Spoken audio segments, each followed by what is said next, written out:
अब हम देखते हैं हमारा दूसरा लौह खनिज मैग्नीज। मैग्नीज जो है ये धारवाड़ युग की परतदार चट्टानों में हमको देखने को मिलता है और मैग्नीज का सबसे अधिक उपयोग लौह इस्पात उद्योग में किया जाता है, क्योंकि लोहे को प्रगलन करने में या लोहे को गलाने के लिए मैग्नीज की आवश्यकता होती है।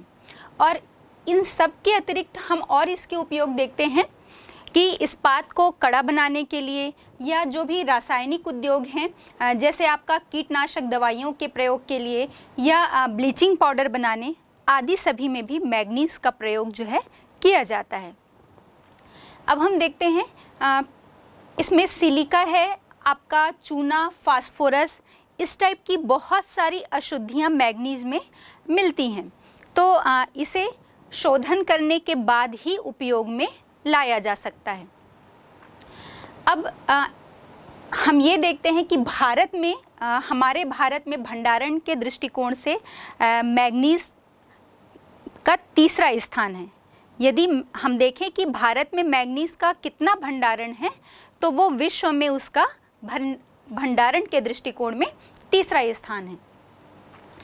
अब हमारे जितने भी राज्य हैं उन सब में उनकी स्थिति देखने से पहले कि पहला स्थान किसका है, दूसरा स्थान किसका है, ये सब बात करने से पहले हम देखते हैं कि लौह इस्पात उद्योग में 1 टन इस्पात बनाने के लिए जितने भी हमारे अभी हमने बात की थी कि सर्वाधिक प्रयोग जो है वो लोहा इस्पात उद्योग में इसका किया जाता है प्रगलन के लिए या हम ये कहें कि इस्पात को कड़ा बनाने के लिए। तो इसकी मात्रा हम देखते हैं कि 1 टन जब इस्पात का निर्माण किया जाता है तो उसके लिए लगभग 6 किलोग्राम मैग्नीज की आवश्यकता होती है। अब हम राज्यों में बात करते हैं। सबसे पहला स्थान जो है वो ओडिशा का है भंडारण के दृष्टिकोण में, और पूरे भारत का लगभग 44% जो है वो ओडिशा में मैग्नीज का भंडार है। अब इसमें ये उत्पादकता के दृष्टिकोण से भी हम देखें तो उत्पादन में भी ओडिशा जो है वो सबसे धनी है, या हम कहें कि पहले नंबर पर है। और यहाँ किन किन स्थानों में ओडिशा के किन किन स्थानों में मैग्नीज का उत्पादन या खनन कार्य जो किया जाता है ये देखें तो इसमें प्रमुख रूप से है आपका हम देख रहे हैं बोनई है, केंदुझर है, सुंदरगढ़ है, इसके साथ ही साथ कोरापुट है और कालाहांडी। ये जो है ये ओडिशा के प्रमुख मैग्नीज उत्पादक स्थान है या जिले हैं।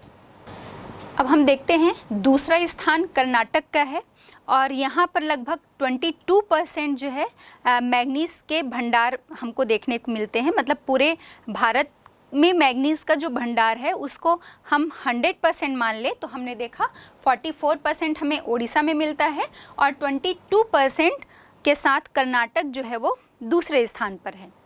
अब कर्नाटक में भी किन किन स्थानों पर इसका उत्पादन कार्य किया जाता है या भंडार है तो हम देखें धारवाड़ है, बल्लारी में किया जाता है, चिकमंगलुरु है, शिवमोगा और चित्रदुर्ग। ये आपके प्रमुख मैग्नीज के भंडारक क्षेत्र हैं। तीसरा स्थान हम देखते हैं आपका मध्य प्रदेश है। मध्य प्रदेश में लगभग 3% जो है वो मैग्नीज के भंडार मिलते हैं और यहाँ पर हमें बालाघाट में, छिंदवाड़ा, सिवनी, मंडला और जबलपुर जिलों में मैग्नीज के भंडार मिलते हैं। तीसरा स्थान मध्य प्रदेश का और यहाँ पर लगभग 13% मैग्नीज के भंडार मिलते हैं। चौथा स्थान है आपका महाराष्ट्र और यहाँ पर लगभग 8% मैग्नीज का भंडारण देखने को मिलता है। अब हम देखते हैं कि महाराष्ट्र के किन किन क्षेत्रों में ये खनन कार्य मैग्नीज का किया जाता है। तो उसमें प्रमुख रूप से है नागपुर में, नागपुर के बाद भंडारा है, भंडारा, रत्नागिरी। ये जो है ये प्रमुख मैग्नीज के खनन कार्य यहाँ पर किए जाते हैं या मैग्नीज का भंडार देखने को मिलता है। अब यहाँ पर एक महत्वपूर्ण बात है कि रत्नागिरी में मैग्नीज के भंडार तो मिलते हैं लेकिन यहाँ पर जो मैग्नीज मिलता है वो एकदम निम्न कोटि का हमें मिलता है। फिर नेक्स्ट है आपका पांचवा नंबर है राजस्थान का, और राजस्थान में हम देखेंगे कि आपके उदयपुर, बांसवाड़ा, उसके बाद है आपका झारखंड। हम राजस्थान में यदि बात कर रहे हैं तो सिर्फ आपका उदयपुर और बांसवाड़ा है। इन सब के अतिरिक्त भी मैग्नीज के जो कुछ गौड़ उत्पादक या गौड़ भंडार वाले जो हम क्षेत्र की बात करेंगे तो उसमें हम देखते हैं झारखंड है। यहाँ भी आपको प्रमुख रूप से मैग्नीज का थोड़ी बहुत अधिक मात्रा में हम कह सकते हैं कि भंडारण मिलेगा, और इसके साथ ही साथ तमिलनाडु। ये दो जो हैं वो अन्य उत्पादक राज्य हैं मैग्नीज के। अब ये तो हो गई लौह धातुओं के विषय में। अब हम अलौह खनिज की बात करेंगे जिनमें लोहे का अंश नहीं मिलता है। तो इसमें आपका प्रमुख है बॉक्साइट। बॉक्साइट जो है वो एक बहुत ही उपयोगी धातु है और हम सीधे रूप में इसे प्राप्त नहीं करते हैं। बॉक्साइट जो है वो एक अयस्क है, हम कच्ची धातु कह सकते हैं, और इस अयस्क से हम एल्यूमिनियम को प्राप्त करते हैं। एल्यूमिनियम का अयस्क है बॉक्साइट। अब हमने देखा कि इसका प्रयोग चूँकि एल्यूमिनियम बनाने के लिए किया जाता है, तो जब हम इसके उपयोग या विशेषता की बात करते हैं तो हम देखते हैं कि यह एक बहुत ही हल्की और लचीली धातु है, इसीलिए हम इसे बहुत उपयोगी कह रहे हैं। अब चूँकि ये बहुत ही हल्की और लचीली धातु है, इसलिए हम देखते हैं कि इसका विद्युत उपकरणों के साथ साथ बर्तनों को बनाने में भी जो है बहुत उपयोग किया जाता है महत्वपूर्ण रूप से। अब हम देखते हैं कि बहुत से उद्योगों में इसका प्रयोग तो किया ही जाता है, क्योंकि ये हल्की है और साथ ही साथ लचीली है। अब हम ये बात करते हैं कि पूरे भारत में किन किन राज्यों में हमें बॉक्साइट का वितरण देखने को मिलता है। बॉक्साइट आपको ये जानना हमें ज़रूरी है कि किस युग की चट्टानों में देखने को मिलता है। हमने मैग्नीज में बात की थी कि वो हमें धारवाड़ चट्टानों में देखने को मिलता है, तो बॉक्साइट जो है वो आपके टर्शरी युग की चट्टानों में मिलता है। अब देखते हैं हम पहला स्थान, इसमें भी जो है ये ओडिशा का है। हम जब राज्यों की बात कर रहे हैं तो वहाँ पर तो ये प्रमुखता से पाए ही जाएंगे, लेकिन जब हम भारत के प्रमुख क्षेत्र देख रहे हैं तो प्रमुख रूप से ये प्रायद्वीपीय पठार और इसके साथ ही साथ वहाँ पर की दो जो तटीय क्षेत्र हैं और प्रायद्वीपीय पठारी क्षेत्र और वहाँ की पर्वत श्रेणियों में ये प्रमुखता से देखने को मिलते हैं। ओडिशा जो है इसका प्रथम स्थान है, और हम यहाँ पर देखते हैं कि ओडिशा के कालाहांडी और इसके साथ ही साथ बोलनगिर और कोरापुट, यहाँ पर ओडिशा के इन क्षेत्रों में बॉक्साइट प्रमुखता से मिलती है। दूसरा नंबर है झारखंड। झारखंड के जो प्रमुख क्षेत्र हैं यहाँ पर सबसे अधिक मात्रा में ये लोहारडागा में मिलता है। किसका भंडारण? बॉक्साइट का। और लोहारडागा में सर्वाधिक है, और इनके अतिरिक्त भी हम देखेंगे आपका रांची है, पलामू है और गुमला। ये जो क्षेत्र हैं यहाँ पर हमें जो बॉक्साइट की भंडारण कहें वो हमें प्रमुख रूप से मिलता है। अब इसके बाद है आपका तीसरा स्थान छत्तीसगढ़ का है। तो छत्तीसगढ़ में हम देखते हैं जो बिलासपुर जिले में स्थित मैकल पहाड़ियाँ हैं, ये जो मैकल पहाड़ियों का क्षेत्र है यहाँ पर प्रमुख रूप से मिलता है। और इसके साथ ही साथ आपके सरगुजा जिले का जो पठारी क्षेत्र है, और इन दोनों के साथ आपके दुर्ग और रायगढ़ जिले में भी हमें बॉक्साइट का जो भंडार है वो हमें देखने को मिलता है। फिर महाराष्ट्र भी एक प्रमुख क्षेत्र है, और महाराष्ट्र के हम देखेंगे यहाँ पर कोल्हापुर है, ठाणे है, रत्नागिरी है, और साथ ही साथ सतारा और पुणे में भी हमें बॉक्साइट के भंडार मिलते हैं। गुजरात की जब हम बात करेंगे तो गुजरात में हम देखते हैं जामनगर, जूनागढ़ और भावनगर, ये प्रमुख क्षेत्र हैं गुजरात में बॉक्साइट उत्पादक जो क्षेत्र की हम बात करते हैं। फिर नेक्स्ट है आपका मध्य प्रदेश। मध्य प्रदेश में भी हम देखते हैं कटनी है, जबलपुर, साथ ही साथ बालाघाट, और ये जो 3 हैं ये मध्य प्रदेश के प्रमुख बॉक्साइट उत्पादक क्षेत्र हैं। अब इन राज्यों के अतिरिक्त भी भारत में आपको कर्नाटक, तमिलनाडु और हमारे गोवा में बॉक्साइट के भंडार मिलते हैं। तो ये हो गया आपका अलौह खनिज, जिसमें प्रमुख रूप से बॉक्साइट का हमने अध्ययन किया। अब हम देखते हैं अलौह खनिज में ही जो दूसरी जो महत्वपूर्ण धातु है जिसकी हम बात करते हैं वो है आपका तांबा। तांबे से हम बहुत अच्छे से परिचित हैं क्योंकि ये बहुत प्राचीन समय से ही उपयोग में आता रहा है और तब हम इसे जो सिक्के बनाने हैं, औजार बनाने के लिए या बर्तन बनाने के लिए हम उपयोग करते थे। और प्राचीन काल में ही तांबे का जो इतना अधिक उपयोग किया जाता था, तो इस सर्वाधिक उपयोग के कारण ही हम उस समय को ताम्र युग के नाम से भी जानते हैं। तो हम देखते हैं तांबे का उपयोग किस किस चीज़ में किया जाता है और इसकी क्या विशेषताएं हैं। तो तांबा जो है ये बिजली का उत्तम चालक है, साथ ही साथ इसमें जंग नहीं लगता है, ये इसकी दूसरी विशेषता है। और इसके साथ ही ये लचीला भी होता है, काफ़ी लचीली धातु है ये, और इसे हम किसी भी धातु के साथ मिक्स कर सकते हैं, मिश्रण करके हम एक नई धातु जो है वो बना सकते हैं। और सोने से जैसा हम सभी परिचित हैं, तो सोने में भी उसे कठोरता प्रदान करने के लिए तांबे का प्रयोग किया जाता है। हम सभी को मालूम है कि 24 कैरेट जो सोना है उससे हम किसी भी प्रकार के जेवर या आभूषण जो है निर्मित नहीं कर सकते, क्योंकि ये बहुत सॉफ्ट होती है।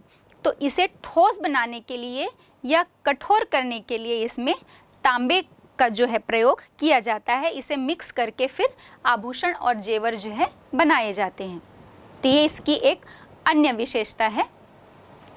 हमने पहले देखा कि प्राचीन समय में तांबे का जो प्रयोग था वो सिर्फ बर्तन बनाने के लिए या औजार बनाने के लिए और सिक्के बनाने में ही इसका बहुत अधिक प्रयोग किया जाता था।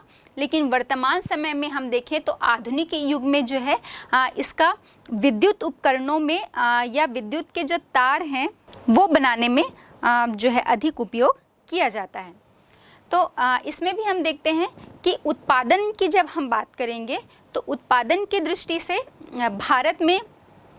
भारत का विश्व में जो है 8वां स्थान है। अब हम देखते हैं, हमने बात की कि उत्पादन में विश्व में भारत का 8वां स्थान है और यहाँ पर तांबे के कुल अनुमानित जो भंडार हैं वो लगभग 105 करोड़ टन यहाँ पर हमें भंडार मिलते हैं। अब पहला स्थान हम देखते हैं, भारत के राज्यों की बात करेंगे तो तांबे के उत्पादन में पहला स्थान आपका झारखंड है और झारखंड के सिंहभूमि जिले में तांबे का उत्पादन किया जाता है। दूसरा नंबर जो है वो आपका आंध्र प्रदेश है। आंध्र प्रदेश के नेल्लोर जिले में तांबे का उत्पादन किया जाता है। तीसरा स्थान जो है वो राजस्थान का है और राजस्थान का खेतड़ी जो है वो प्रमुख तांबा उत्पादक है और साथ ही साथ झुंझुनू और अलवर जिले में भी तांबे का उत्पादन किया जाता है। अब इन जिलों के अतिरिक्त जो प्रमुख तांबा उत्पादक हैं उनकी बात करें तो कर्नाटक और कर्नाटक के आपके चित्रदुर्ग और हासन जिला, यहाँ पर तांबे का उत्पादन होता है और साथ ही साथ तमिलनाडु के जो दक्षिण आर्काड जिला है यहाँ पर तांबे का उत्पादन होता है। अब हम अधात्विक खनिज की बात करते हैं। अभी तक हमने देखा था धात्विक खनिज के विषय में हमने पढ़ा और धात्विक खनिज में भी कुछ जो लौह धातुएं हैं और कुछ अलौह खनिज हैं। मतलब जब हम लौह खनिज की बात कर रहे हैं तो हम देखेंगे कि उसमें लोहे के अंश मिल रहे थे और जब हम अलौह खनिज की बात करते हैं तो वहाँ पर ऐसे खनिज जिनमें लोहे का बिल्कुल भी अंश नहीं मिलता है। और दूसरा हमने देखा अधात्विक खनिज। तो अब अधात्विक खनिज की जब हम बात करते हैं तो इसमें प्रमुख है आपका अभ्रक। अभ्रक एक ऐसा खनिज है जिसमें धातु का अंश नहीं पाया जाता।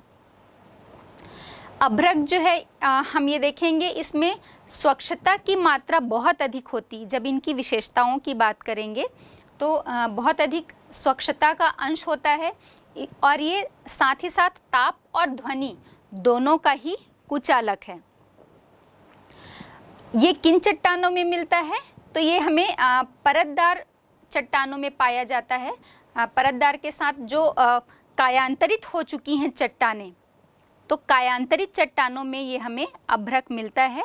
और इसकी एक अन्य विशेषता है कि ये परतों में मिलता है और परतदार होने के साथ साथ हल्की और चमकीली जो है खनिज ये होती है। अब विश्व में हम बात करें तो भारत विश्व का जो है लगभग 60% उत्पादन भारत में किया जाता है। अभ्रक के उत्पादन के हिसाब से हम देखते हैं कि भारत एक धनी राज्य है। पूरे विश्व का लगभग 60% जो है वो अकेले भारत उत्पादित करता है। अब यहाँ पर हमें अभ्रक की जब हम क्वालिटी देखें या उसके प्रकार देखें क्वालिटी के हिसाब से, तो 3 प्रकार के अभ्रक हमें भारत में मिलते हैं। पहला है आपका मस्कोवाइट, दूसरा है आपका फ्लोगोपाइट और तीसरा है बायोटाइट। ये 3 प्रकार के अभ्रक जो हैं वो भारत में हमें मिलते हैं। अभ्रक का जो उपयोग है वो विद्युत उपकरणों में तो इसका प्रयोग किया ही जाता है और साथ ही साथ रंग रोगन के कार्य में और चिकनाई वाले जो तेल हैं वो बनाने में और साथ ही दवाइयाँ आदि बनाने में भी अभ्रक का प्रयोग किया जाता है। अब हम बात करते हैं कोयले की। कोयला जो है ये प्रमुख आपका ऊर्जा का सोर्स है और हमने पहले भी जब वितरण देखा था हमने खनिजों का, तो हमने देखा था ये एक जीवाश्म ईंधन है, ऐसा ईंधन जिसमें हमें जीवों के अवशेष जो हैं वो मिलते हैं। शक्ति और ऊर्जा का हम कहें कि महत्वपूर्ण स्रोत है हमारा कोयला जो है। पहले ये सिर्फ घरेलू उपयोग में लाया जाता था और लगभग 18वीं सदी के बाद हम देखते हैं कि जैसे ही भाप के इंजन का आविष्कार हुआ तो इसका प्रयोग जो है वो बहुत अधिक मात्रा में बढ़ गया और जैसे रेल यान हैं और जलयान हैं, इन सभी में ऊर्जा के सोर्स के रूप में कोयले का जो प्रयोग है वो किया जाने लगा। अब इन सभी के आविष्कार के बाद या इन सभी में कोयले का जब उपयोग किया जाने लगा तो ये एक महत्वपूर्ण ईंधन के रूप में प्रयोग होने लगा। अब हम देखते हैं कि जो भाप के इंजन का आविष्कार हुआ, इस भाप के इंजन के आविष्कार के बाद जो कारखाने हैं रेलों में, जलयान में, ये सभी में ईंधन के रूप में कोयला जो है वो प्रयोग होने लगा। और जिस प्रकार हमारे जीवन के लिए भोजन की आवश्यकता होती है, हम ये कह सकते हैं कि उद्योगों के लिए भी कोयला जो है वो उतना ही जीवन के बराबर उपयोगी होता है। और विशेषकर तो लौह इस्पात उद्योग के लिए, लौह इस्पात उद्योग की हम कल्पना ही नहीं कर सकते कोयले के बिना। तो इसीलिए इसे उद्योगों की रोटी की भी संज्ञा दी जाती है।